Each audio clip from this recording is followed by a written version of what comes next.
Cibu Painusikol. Kami daripada Universiti Pendidikan Sultan Idris ingin membuat wawancara bersama Cibu Paini untuk tugasan kami dalam subjek KPG 3013 yaitu Insan Guru Profesional. Dan untuk pengetahuan Cibu, kami akan merekam wawancara ini sebagai bukti bahwa kami telah melaksanakan tugasan bersama Cibu. Jadi kami akan bertanya beberapa soalan yang berkaitan dengan profesi sebagai seorang guru. Dan sebelum mulai setiap ahli kumpulan, sila perkenalkan diri masing-masing. Salam sejahtera kepada Cibu ini. Saya Elizabeth Kuliarinol, mengambil program Ijazah Sarjana Muda Pendidikan Moral, saat ini semester 5. Oke, selamat petang kepada Cibu Pani. Saya Oktiganio, mengambil kos Ijazah Sarjana Muda Pendidikan Moral dan sekarang berada di semester 5. Oke, selamat datang kepada Cibu. Nama saya Parija Limon. Saya mengambil kos Ijazah Sarjana Muda Pendidikan Moral dan kini berada di semester 5 juga. Oke, selamat sejahtera kepada Cibu. Saya Veronica Nisaulus, mengambil kos Ijazah Sarjana Muda Pendidikan Moral dan berada di semester 5. Selamat datang kepada Cibu. Sama seperti mereka, saya juga mengambil kos pendidikan moral dan berada di semester 5. Nama saya Clary Omar. Terima kasih kepada setiap kumpulan. Dan sekarang kita melakukan kepada soalan 1. Boleh Cibu ceritakan latar belakang Cibu? Oke, selamat sebelum itu selamat datang dan selamat datang ke SMK Tambuan pada semua pelajar dari mahasiswa dari UPSI. Nama saya Puan Painusikol. Saya memang berasal dari Penom, lahir di sini.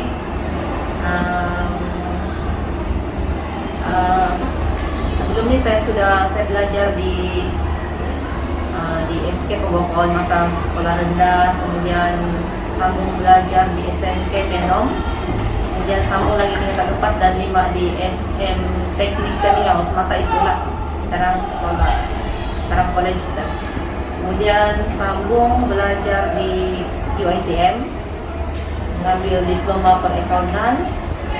Kemudian selama 3 tahun di situ, kemudian baru sambung pergi ke belajar di UPSI. Saya konvo di UPSI masa tahun 2009.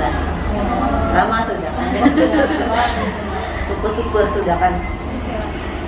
Oke. Kemudian saya mengajar moral. Saya posting mula-mula. Saya konvo 2009 bulan 3. Kemudian posting bulan 4 2009 juga. Saya first posting saya di SMK Agassi Lahadatu. Selama 3 tahun di situ, baru pindah di sini 2012 sampailah sekarang. Di sini baru saya belajar mengajar moral. Saya sekolah lama dulu saya ajar option saya saja, yaitu prinsip perakaunan dengan perdagangan dulu. Kemudian pindah sini baru saya diberi tugas untuk mengajar pendidikan moral menengah rendah dan menengah atas.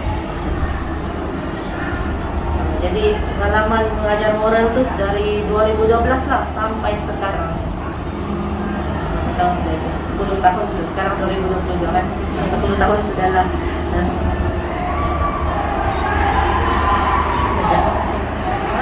Ya, Cibu, bagi soalan kedua, kongsikan apa yang membuat Cibu mahu menjadi sebagai seorang guru?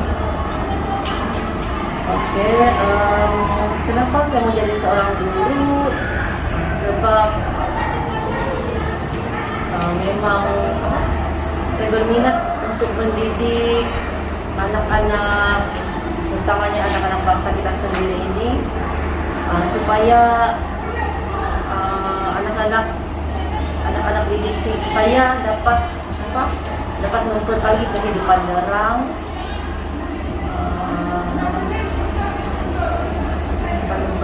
memperbaiki ekonomi hidup, berilmu, sama kita happy apabila nampak murid yang kita didik itu kan dia berjaya sehingga mendapat kehidupan yang lebih baik.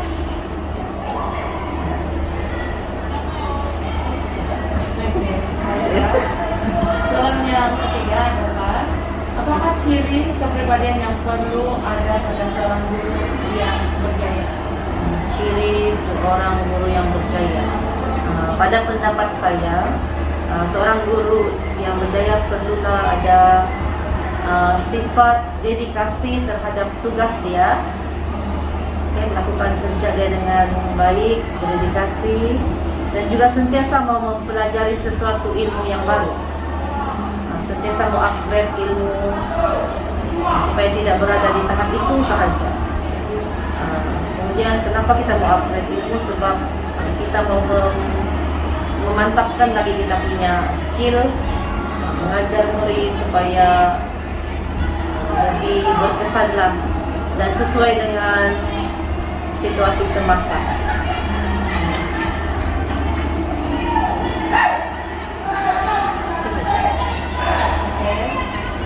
Soal yang seterusnya, pada pendapat Cibu, apakah ciri kepribadian yang perlu ada pada diri seseorang guru itu sebelum memasuki alam bidang perguruan? Sebelum memasuki bidang perguruan, bagi saya, kalau sebelum kita memasuki bidang perguruan ini, kita haruslah menyediakan diri kita supaya sanggup untuk hadapi semua cabaran yang ada. Kemudian kita mestilah tidak boleh individualistik, kita mesti boleh bekerja sama dengan mudah untuk bergaul dengan orang supaya kita senang untuk bekerja sama. Sebab jadi guru ini kan tidak boleh kerja satu orang, kita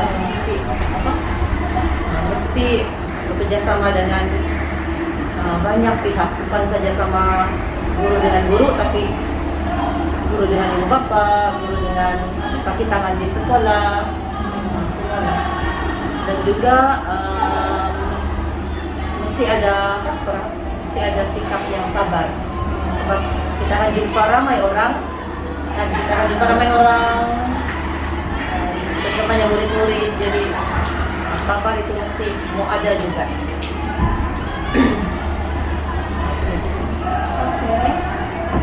Seterusnya, apakah ciri atau sifat yang Cibu rasakan perlu disemai untuk menambah baik kepribadian seorang guru itu? Ciri yang perlu disemai supaya kita jadi seorang guru yang unggul, bagi saya seorang guru itu mestilah mempunyai sikap yang bertanggung jawab untuk menyelesaikan semua tugas-tugas yang perlu dibuat, dan juga perlu amanah, sebab kita kena jalankan tugas yang diberikan itu dengan mengambil kira kepentingan semua orang, bukan kepentingan kita sendiri sahaja. Dan juga kita mestilah berani mencoba sesuatu yang baru. Maksudnya kalau di kelas itu kan cara mengajar kita gitu saja. Kemudian kita ada kursus, kita akan jalankan kursus untuk perkenalkan cara-cara yang baru, kaidah-kaidah yang baru untuk mengajar yang terkini sekarang yang abad ke-21 punya kan. Jadi kita praktikan apa yang sudah kita ikutlah, sudah kita di bengkel, yang dijalankan di sekolah. Jadi kita praktikan, coba sesuatu yang baru walaupun belum biasa dengan kaidah-kaidah yang baru ini. Kemudian kita juga haruslah berpikiran positif. Apa contoh apa yang kaidah-kaidah baru nih lah, contohnya kan macam susah, tapi kita harus berpikiran positif supaya kita boleh belajar dan coba, dan apa yang dapat ilmu baru itu ialah kita dan juga murid-murid kita sendiri juga. Oke, soalan yang seterusnya, apakah ciri kepribadian yang tidak sepatutnya ada pada seorang guru? Ciri kepribadian yang sepatutnya tidak ada pada seorang guru. Oke, pada saya, seorang guru itu haruslah sepatutnya menjalankan tugas dengan baik.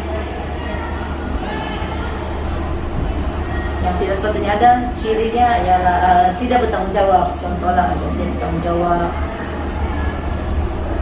atau dia menjawab tidak menjalankan tugasnya, tidak masuk kelas, kan begitu kan. Kemudian pemarah. Ini yang ini kan soalan saya tanya juga dengan murid, apa sikap guru yang kamu tidak suka? Tanya murid. Kami tidak suka yang marah-marah, jadi masuk kelas marah-marah. Jadi ciri itu dia sepatutnya adalah pemarah. Mungkin ada guru yang campurkan masalah pribadi dengan dia lepaskan di kelas. Mungkin dia tidak dapat mengawal dia punya emosi terhadap masalah-masalah yang lain.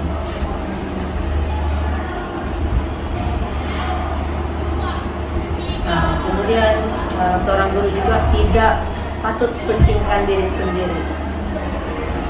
Mesti bersifat kesederhanaan, mesti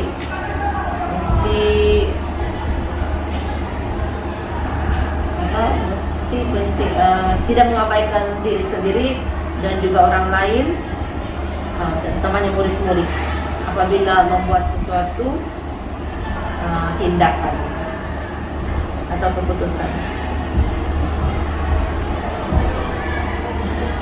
Oke, bagi soalan yang ketujuh pula Cikgu, apakah harapan Cikgu tentang kepribadian guru pada masa akan datang?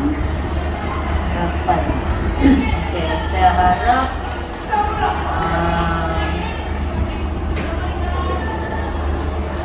harap guru-guru yang akan datang ini mengamalkan sifat-sifat yang baik dan terpuji,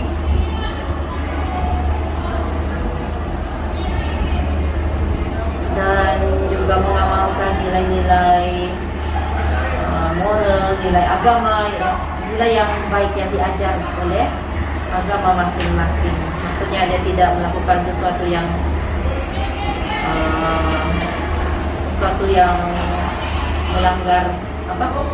melanggar norma masyarakat lah. Oke. Oke, terima kasih atas jawaban yang diberikan. Bagi soalan yang selanjutnya pula, apakah nasihat yang boleh Cikgu berikan kepada kami sebagai bakal insan guru profesional? Oke, nasihat saya kepada adik-adik semua supaya melengkapkan diri dengan ilmu ICT, sebab kita tidak tahu apa yang berlaku pada masa akan datang. Contohnya yang baru-baru ini pandemik COVID-19 kan. Tiba-tiba kita masa di universiti kita tidak diajar bagaimana cara untuk mengajar murid secara online. Ada nggak mau belajar? Mungkin ada lah sekarang, dulu tidak ada. Sekarang ada sudah. Oke. So, dulu masa saya belajar tidak ada. Macam mana mengajar murid-murid secara maya. Jadi kita perlu mempersiapkan diri lah untuk tahu menggunakan ilmu ICT, apa aplikasi yang sesuai, yang mudah untuk kita dan juga untuk murid gunakan semasa belajar secara PDPR. Kemudian Nasihat saya juga, kita mestilah bijak mengurus masa, terutamanya kalau sudah jadi ciduhan, mesti ada aktiviti pribadi kamu kan, pribadi. Jadi mesti bijak mengurus masalah antara pribadi dengan kerja supaya kita tidak terlebih membuat aktiviti lain yang di luar daripada tugas kita, sehingga boleh menjejaskan kita punya prestasi dalam kerja. Contohnya mungkin adik-adik ada yang minat untuk minat berniaga, contohnya lah minat berniagaan, sehingga boleh menjejaskan. Jadi itu saya pandailah bagikan masa minat dengan kerja ya, supaya tidak mengganggu kita punya kepentingan, kita punya pelanggan, yaitu murid-murid. Terima kasih atas nasihat dan perkongsian yang saya berikan. Seterusnya saya serahkan kepada rekan yang selanjutnya. Baik, Cikgu. Memandangkan Cikgu sudah mencapai subjek pendidikan moral ini dari tahun 2012. Jadi soalan saya, sebagai guru yang mengajar mata pelajaran pendidikan moral inilah, apakah ciri-ciri penampilan yang sepatutnya ada pada guru pendidikan moral itu sendiri? Penampilannya? Ya. Kalau guru pendidikan moral ini bagi saya, kita mestilah memperlihatkan sesuatu yang baik kepada murid dengan mengamalkan dengan berbudi pekerti. Contohnya berbudi pekerti ini ialah cara kita bertutur dengan orang lain. Cara kita bertutur mestilah lemah lembut. Kemudian perlakuan kita pula mestilah sopan. Dari segi pakaian juga, supaya murid dapat mencontohi kita, dan apa yang kita ajar itu, kita ajar perkara yang baik dalam moral. Apa yang kita ajar itu sesuai dengan perwatakan kita juga, supaya murid tidaklah mempertikaikan kan, cikgu ajar begini tapi dia begini pula dia kan, supaya murid tidaklah mempertikaikan. Jadi itulah sopan dengan berbudi pekerti yang mulia. Jadi seterusnya yang tadi Cikgu pernah tanya sama murid kan tentang apa yang murid tidak suka tentang yang guru ini. Jadi daripada pengalaman ataupun perhatian Cikgu sendiri, bolehkah Cikgu bagi satu contoh perlakuan guru yang bersikap paling tidak profesional dalam melakukan tugas mereka, dan pada pendapat Cikgu sendiri, apakah tindakan yang sepatutnya diberikan ataupun dikenakan kepada guru yang yang bersikap tidak profesional dalam melakukan tugas mereka sebagai guru? Pada mungkin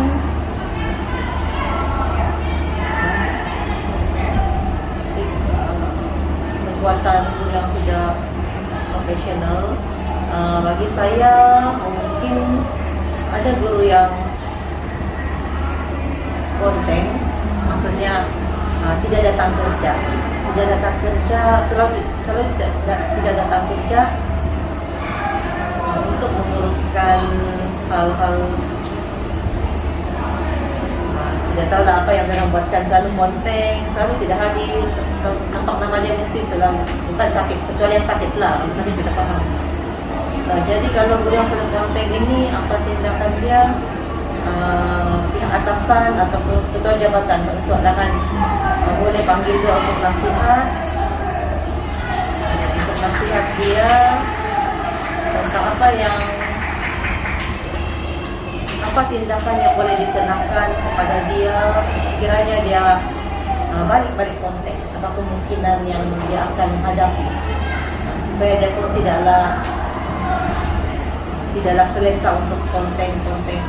Kadang-kadang Sebab kalau MC nih, kalau tidak datang kerja dengan ada slip MC kan, itu ada harga juga, ada berapa kali, tidak ingat lah berapa kali MC dari klinik, MC dari hospital itu ada limitnya juga Pak. Nah, sampai boleh kalau banyak kali boleh kena siasat juga.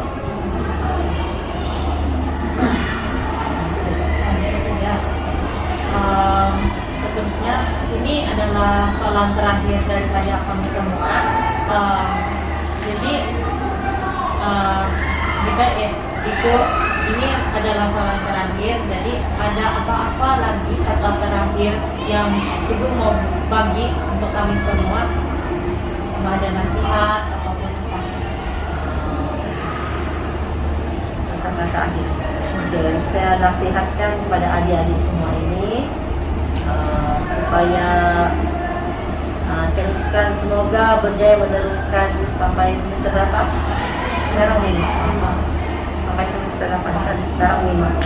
Semoga berjaya habiskan pengajian sehingga semester 8. Good luck dan